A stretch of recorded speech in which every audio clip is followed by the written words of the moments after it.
Salut à tous et à toutes, c'est Napo et aujourd'hui on se retrouve pour parler d'une enceinte que j'ai depuis très longtemps et je voulais faire une petite vidéo, voilà, une petite vidéo un peu légère mais juste parce que cette enceinte elle signifie beaucoup de choses pour moi, donc je voulais vous la présenter, c'est une longue histoire d'amour. Aujourd'hui je vous présente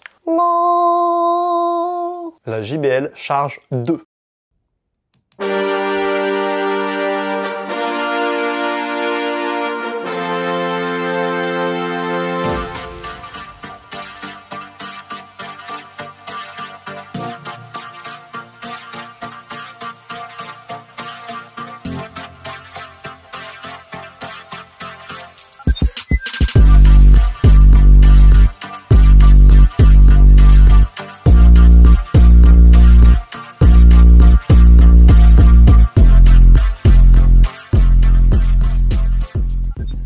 La JBL Charge 2, mes amis, elle est sortie en 2013 et je l'ai eue en 2013 ou 2014, par là, fin 2013. C'est pas tout jeune.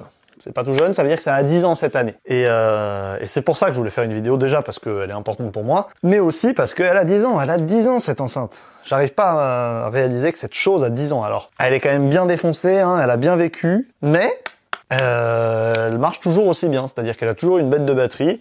Le son est toujours aussi cool. C'est pas du Hi-Fi, hein, mais ça faisait partie d'une des premières générations de JBL à avoir les boomers comme ça. Avant toutes les extrêmes, avant les flips, elles avaient pas ça. Avant les charges, elles l'avaient pas non plus. Enfin bref, c'était la première, la deuxième, parce qu'elle avait une prédécesseur, la Charge 1.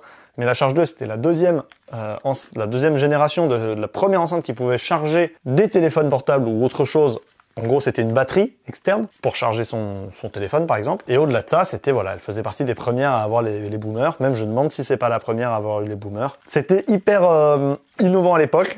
Moi, j'ai toujours adoré cette enceinte, mais surtout, c'est au moment où j'ai eu cette enceinte que je me suis mis à écouter beaucoup de musique, et notamment de la musique électro. Au tout début, c'était quoi? C'était Martin Garrix, c'était Oliver Heldens, c'était la Future House, c'était Fun Radio, Ibiza Experience, enfin bref, c'était tout ce genre de choses. Tomorrowland et tout le tintouin. J'étais grand fan de ça à l'époque, bien avant la techno, bien avant la trance. Globalement, un EDM, Future House, ce genre de choses.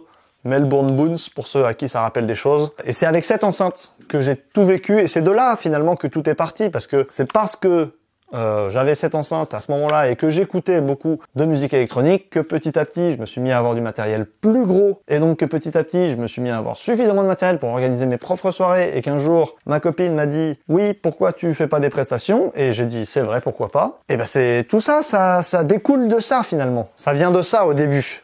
Bon, ça vient de ça, plus mon attrait pour les musiques électroniques. Et les deux cumulés, petit à petit, tout bout à bout, ça nous amène ici sur YouTube et en prestation. Donc je trouve que c'est une histoire qui est assez folle. Il n'y a pas énormément de choses à dire de plus, c'est juste que j'avais envie de vous partager ça. N'hésitez pas à me dire si vous, pareil, il y a un élément, que ce soit une enceinte ou un autre truc. Je serais curieux de savoir voilà, quel est l'élément un peu du début dans votre histoire à vous. N'hésitez pas à me le mettre dans les commentaires. Voilà, qu'est-ce qui a lancé votre carrière dans l'événementiel ou dans le DJing ou ce que vous voulez. Et moi, c'est un peu cet objet, donc je l'aime énormément et je l'utilise tout le temps, c'est ça qui est fou. C'est-à-dire que, bon, elle est peut-être un petit peu moins ces 2 dernières années, mais je l'utilise quand même très souvent. Quand je dis très souvent, c'est, je sais pas, peut-être pas, c'est pas tous les jours, c'est sûr, mais quasiment toutes les semaines, tous les mois, c'est sûr. Mais ça, c'est, allez, tous les mois ces 2 dernières années. Et avant, c'était beaucoup plus. Maintenant, je me suis mis à avoir du matériel plus intéressant pour écouter du son. Mais je l'aime énormément. Et voilà, ça a été ma solution à beaucoup de choses. Et que ce soit les vibrations qu'elle donnait dans le corps, là, quand tu la plaquais comme ça, avec dès qu'il y avait des basses, ça faisait boum. Tu pouvais la plaquer sur n'importe quelle partie de ton corps et ça faisait tout vibrer. Je te fais pas un dessin. Et bref, c'est vraiment une excellente enceinte. Franchement, il y a rien à dire parce qu'elle a 10 ans et elle tient encore super bien. Bon, elle est un peu vieillie, elle a un peu encaissé des chocs parce qu'elle a encaissé des chutes, des vraies chutes assez importantes. Mais franchement, je l'emmenais à la gymnastique quand je faisais de la gymnastique. Je l'emmenais partout. C'était le sang de la veine. Voilà, j'avais pas grand chose d'autre à dire sur cette vidéo, c'était juste une petite vidéo un peu, voilà, moi ça me faisait plaisir de vous en faire part, et puis si jamais elle finit par mourir ou si je la perds un jour, j'aurai cette vidéo qui me tiendra de souvenir. Voilà, ma JBL Charge 2, magnifique, je vais vous faire quelques petits plans comme ça, j'en suis ultra fan, je trouve ça super sympa d'avoir un objet qui marque comme ça la durée d'une carrière, enfin pas d'une carrière, mais bref, voilà, que ça a du sens et ça marque le temps un peu, moi je trouve ça super.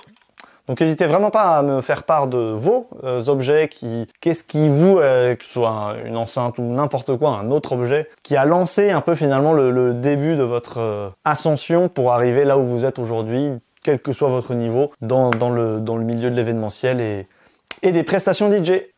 Je suis ravi de savoir ça, je veux le savoir. Non, très honnêtement, je suis très intéressé pour savoir ça. Ça me plaît comme c'est des petits trucs comme ça.